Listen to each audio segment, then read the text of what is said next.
This is All India Radio. In the program Spotlight now, we bring you a press briefing by Chief Economic Advisor on Q2 GDP numbers.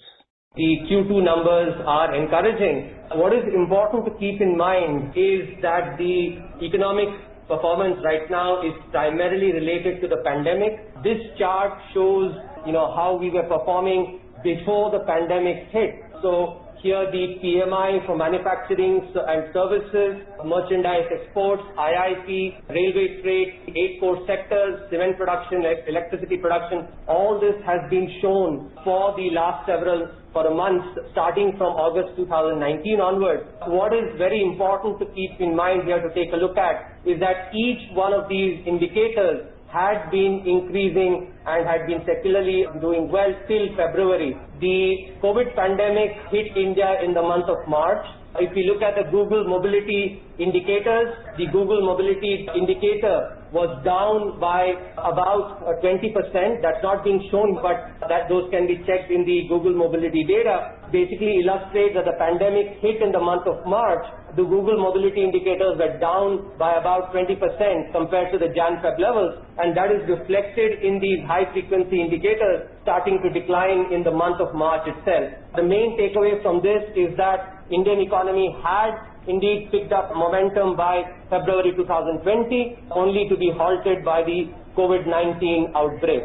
For the first quarter, looking at in a cross-country setting, not just for India but other economies as well, that if you plot the intensity of the lockdown that India had using the Oxford University's index of the intensity of the lockdown, plot that against the April to June GDP growth rate, India clearly lies on the line of fit, which suggests very, very clearly that the Q1 decline was primarily because of the intensity of the lockdown. It is also pertinent to note here, and the numbers have been indicated, and the number that is being indicated within that is the per capita death.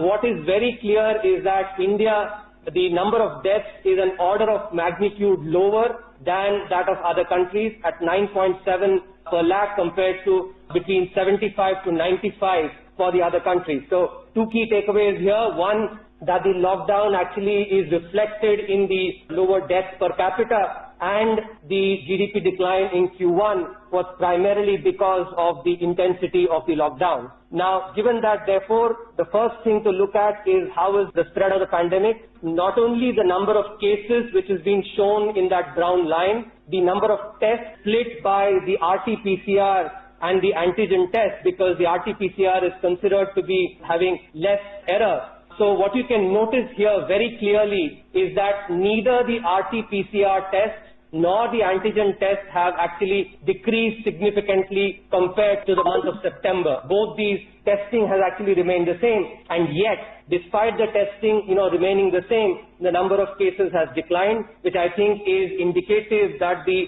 peak was hit in the month of September, and that is in the number of lower cases not because of lower testing. I think this is an important aspect I will talk about later, because we are still amidst the pandemic. This does not mean that the caution should not be followed to ensure that there is no increase in the number of cases. If you look at the PMI indices, the Purchasing Managers Index indices, these are very indicative of the expansion or contraction going forward. And so they are a forward-looking metric, which is very important to look forward. If you look at the PMI index for manufacturing, it is the highest in a decade, and it has certainly gone up after the unlock phase has begun and is at the highest in the decade. Services as well is now in an expansionary phase. This is despite travel and tourism continue to be affected because of the social distancing. The PMI index, in fact, is at similar levels to what it was in the month of February before the pandemic hit. So from the perspective of looking into the future, these two indices do suggest that we are in an expansionary phase across both manufacturing and services. And this is being reflected in the IIP 8 core sectors as well as the index of industrial production. You would notice especially manufacturing and electricity, which is your utilities, doing well, and that is also reflected in the Q2, the segregation which I spoke about. Manufacturing recording 0.6% growth and utilities 4.4% in the second quarter, which is actually consistent with what we see in this chart. If we look at these charts, which try and unpack the performance across different sectors, and these have been done using both the actual indices and seasonally adjusted. As you all would know, seasonally adjusting is important to take care of seasonal variation in economic activity. So in these charts, you will see the actual in red line and the seasonally adjusted using the blue line. And what clearly stands out is that consumer durables, consumer non-durables, and together consumer goods and investment goods have registered a sharp V-shaped recovery. In fact, the investment goods, the recovery is also reflected in the GFCF, recording only a 7% contraction. So, because investment is a very important indicator of the economic outlook going forward, I think this facet together with what we've seen in Q2 is something to take note of. If we look at the by different sectors, primary, capital, intermediate sectors, and infrastructure, I think primary sectors are the ones that have not gone back as much to pre-COVID levels, but capital within that, especially intermediate and infrastructure, have registered a V-shaped recovery, which is again good from the perspective of investments. Another way of seeing the same aspect on the investment.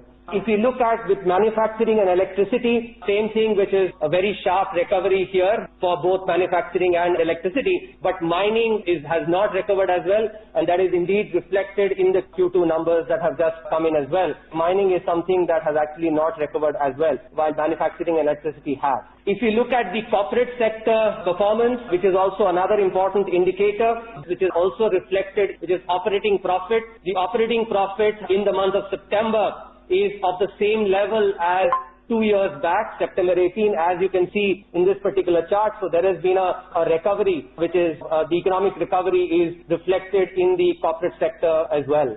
A few more high-frequency indicators. Steel production, if you look at both production and consumption, which is because steel is an input to several sectors and therefore is a good high-frequency indicator to look at. In terms of the levels, clearly it has come back to the January levels, and so pre-COVID levels. Even if you look in terms of the growth, which is being shown in the bars here, the growth also has registered a similar performance.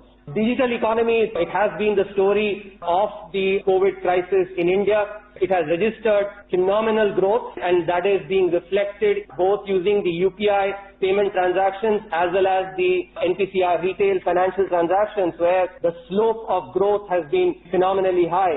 And I think this is going forward in terms of the increasing formalization in the economy is also an important metric to track. Power consumption and e-way bills have shown double-digit growth up until October, and that is also something which is to take note of. If you look at the transport indicators, the e-toll collections as well as the railway freight traffic, those also have registered good recovery, with the count showing the V clearly in the e-toll collections. Agriculture has been a persistent bright spot even in Q1 when other sectors did not do well at all. The agriculture had done very well, and that continues to be the case, and it's broad-based across food grains, cereals and oil seeds as well. And the Kharif harvest estimates also show the same thing. Rural demand has been doing well as reflected in the tractor sales. Anecdotes, for instance, suggest that people who want to buy tractors are not being able to buy because the inventory has been sold, which is actually indicative of rural demand, and similar on fertilizer sales as well. One of the key indicators that was being tracked very regularly was the demand for Manrega work. During the lockdown, the demand for Manrega work had increased significantly, which is being shown in the bars for 2020 versus the line for 2019. But in the unlock phase, the demand for such work had decreased significantly and has since stabilized, which is also indicative of decline in the demand for such work during the unlock phase and the stabilization of the same. External sector has provided a stable cushion. The exports have been improving faster than imports, but you also notice that the imports, which is being shown in the yellow line there, has also recovered, which is reflection of the domestic demand improvement in the imports, and that is being seen in the external sector performance is seen in the rising foreign exchange reserves as well. FDI flows and FPI flows have been actually very, very robust and have been hitting records in terms of the FDI flows. So the external sector is actually also reflecting the fact that India is likely to be one of the bright spots going forward in terms of the growth, and that is what is being reflected in the FDI and FPI flows. The equity markets, of course, you all know have been doing well, but what I want to particularly point out here is the reduction in the uncertainty, as you see in using the VIX measure, the volatility index, because the volatility index is something that is a good measure of uncertainty. The uncertainty which had peaked just before the lockdown has come down significantly and has since stabilized. So this is also good because economic situations like these, often ones where uncertainty is something that has to be tracked, and the stabilizing of uncertainty is something which is also actually encouraging. If you look at the fixed income markets, the liquidity has continued to soften the government yields, and this is true across various tenors, 1 year to 15 year. Also, the risk premia, especially in the 1 year and 5 year horizons, have come down, which is also reflective of lower risk aversion among market participants. Food inflation is expected to soften in third quarter. Inflation is, one of the aspects that I think has to be tracked very closely. The decline in the growth in WPI food inflation in October is something that I would like to mention in this context, because that suggests that there may be a softening of inflation that we can anticipate going forward. Bank credit has grew at 5.2% as on 23rd October. There is clearly potential for bank credit, the growth to be higher, and we hope that the improvement in demand conditions will accelerate growth in banking sector credit. The double-digit recovery in GST collections is what is reflecting some of these, high-frequency indicators that we have talked about. The government remains committed to provide all the fiscal support as seen in the actual fiscal deficit compared to the budget estimates. So let me summarize by giving my outlook for the near future.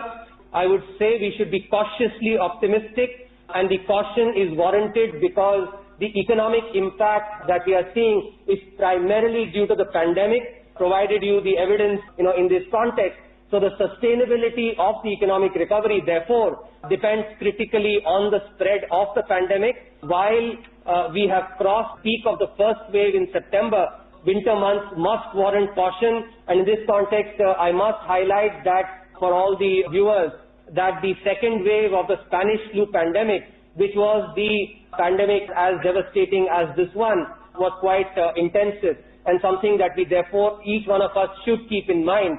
And we must remember that from the perspective of the economy, till large sections of populations are not vaccinated, the pandemic protocols must be followed religiously. It is our responsibility, each of us as individual and in the context of our service to the nation, that we follow these protocols very, very clearly, very carefully. Till the pandemic does not go away, some of the sectors that are affected by social distancing will continue to experience demand slump. The services sector, especially on the travel and tourism, the data that has come in confirms this aspect. Overall, while the recovery clearly provides optimism, and the economic indicators, especially all the high-frequency indicators and the analysis of both the GDP estimates and the IIP numbers clearly indicates that the recovery is happening very well. But I do want to mention that because the effect is primarily because of the pandemic, we do have to actually keep that in mind, that, especially given the winter months. So that's why I've actually added the caution to the optimism, only because of the winter months and the few more months left in the winter. I would urge caution on the pandemic and therefore on the economy as well, because the current economic conditions are actually reflecting the pandemic. Thank you very much for your patient listening. You were listening to Press Briefing by Chief Economic Advisor on Q2 GDP numbers. This program was produced and presented by the News Services Division of All India Radio. You can listen to it on our mobile app, News on AIR. This program is also available on our website, newsonair.com. You may email your opinion about this program at airnsdtalks@gmail.com.